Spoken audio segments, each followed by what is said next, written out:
Alors, nous avons déjà beaucoup fait de configuration, mais ne vous inquiétez pas, ceci est le dernier tutoriel qui concerne les configurations de la partie notes scolaires. Donc, nous allons voir aujourd'hui comment configurer les bulletins. Nous allons simplement cliquer sur le dernier onglet.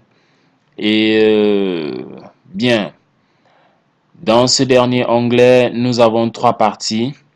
Le choix du type de bulletin, la configuration des bulletins ainsi que les décisions.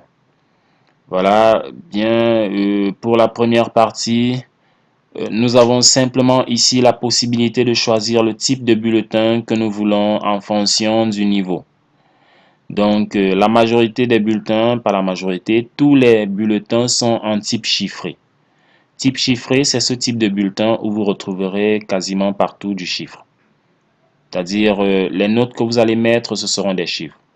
Vous avez d'autres types de bulletins, par exemple pour les écoles primaires, vous avez la possibilité de choisir des bulletins avec des appréciations sous forme d'animaux, des appréciations sous forme de figures géométriques ou alors de smiley.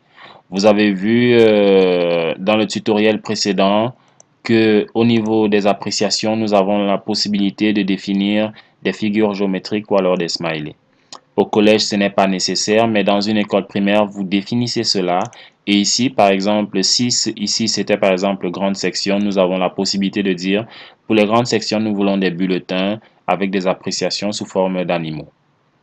Bien. Ceci étant fait, vous enregistrez simplement et vous attendrez la suite au niveau des bulletins. Le deuxième panneau concerne la configuration des bulletins. Ici, vous avez simplement la possibilité de sélectionner ce que vous allez afficher sur le bulletin ou ce qui ne sera pas affiché.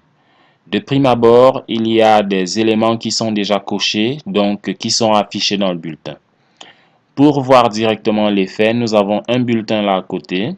Voilà. Nous allons décocher certains éléments là et voir quel est l'effet au niveau des bulletins.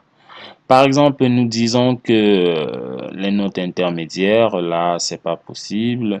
Les notes intermédiaires, c'est quoi? C'est simplement si nous avions un bulletin trimestriel. Dans le bulletin trimestriel, par exemple du trimestre 1, nous avons séquence 1 et séquence 2. Si nous décochons ici notes intermédiaires, ça veut dire que nous ne voulons pas voir les notes de la séquence 1 et séquence 2 dans le trimestre 1. Donc, nous laissons cocher parce que là, forcément, nous ne pouvons pas voir. Nous sommes dans un bulletin séquentiel. Par exemple, nous ne voulons pas voir, nous ne voulons pas afficher les barèmes par matière. Regardez bien là, nous avons 14 sur 20, 5,5 sur 20.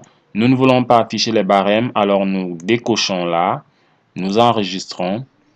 Et si nous venons ici, simplement mettre à jour notre bulletin, voilà, nous attendons juste un petit moment que le bulletin se recharge. Voilà, vous voyez bien que les barèmes ne sont plus présents partout. Même dans les groupes, les barèmes ne sont plus présents. Donc, nous recochons. Regardez par exemple là, vous voyez les appréciations sont colorées. Nous allons décider que nous ne voulons pas colorer les appréciations. Nous cochons, nous enregistrons. Voilà. Et ici, nous venons mettre à jour notre bulletin.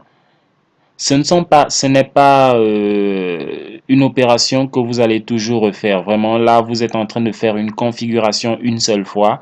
Lorsque vous aurez fait la configuration qui vous convient, vous n'aurez pas à venir la changer pour chaque bulletin. Regardez bien, vous voyez bien qu'ici, nous n'avons plus de couleur au niveau des appréciations. Donc, vraiment ici, vous cochez ou bien vous décochez ce qui vous intéresse. Et dès que vous avez le graphique que vous voulez au niveau du bulletin, l'apparence que vous voulez, vous pouvez arrêter.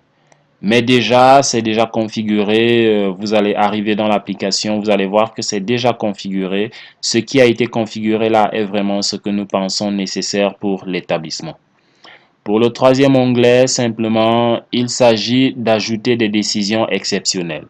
Nous savons qu'en fonction du critère de réussite, on considère que l'enfant a soit échoué, soit il reprend, soit alors il va en classe supérieure. Donc, nous pouvons ajouter d'autres types de décisions. Par exemple, est admis, est passé au conseil de discipline, rattrapage, ne peut tripler. Bref, d'autres décisions qui ne relèvent pas seulement de la moyenne de l'enfant, mais de d'autres éléments qui ont été euh, d'autres éléments, d'autres éléments qui ont été pris en compte. Alors, pour ajouter une décision, vous allez simplement cliquer là sur le bouton Ajouter. Vous allez choisir le type de décision. Est-ce une bonne ou une mauvaise décision? Par exemple, une bonne décision. Vous allez dire là, quelle est la décision admis, admis pour quel motif. Vous mettez la décision en français, la décision en anglais et vous mettez une couleur de distinction à cette décision. Donc, c'est vraiment simple. Si vous voulez une décision, une nouvelle décision, vous cliquez là.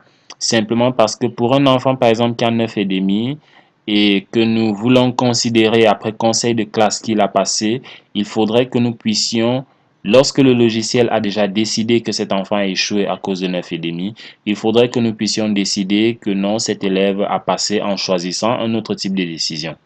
Nous avons la possibilité de modifier ou alors de supprimer un type de décision.